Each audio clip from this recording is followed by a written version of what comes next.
Hi everyone, welcome back to my channel.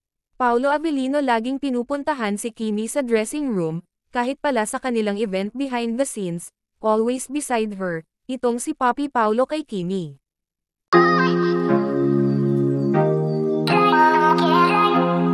Hindi lang pala sa It's Showtime binibisita ni Papi Paolo, ang kanyang kasintahan, dahil mismo sa kanilang event pala, ay lagi pala nito pinupuntahan ang kanyang prinsesa.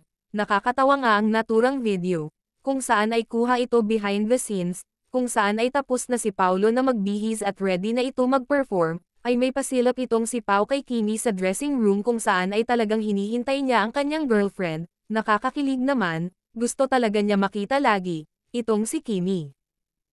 Ay wow, may pogi! Nulit ko. Really suya chuwa, diba? Hoy! Buti nga hindi naging Kimberly Susan. Gusto mo pagkwentuhan na lang natin. Ay, wait lang si Kim na lang.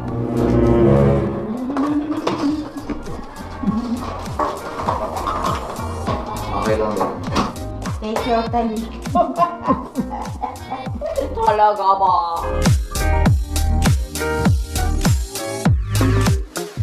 We're going first at... Kahit pala mga kasama ni Kimi, talagang natatawa kay Pao at kinikilig sa dalawa, pag walang kamera daw makulit daw itong si Paolo, lalong-lalo na kay Kim Chu. Favorite general. Admission. General admission. Ano yung favorite general mo? Meron daw siyang favorite general. Because nandito tayo si Jensen, ang paborito mong general ay si General Santos.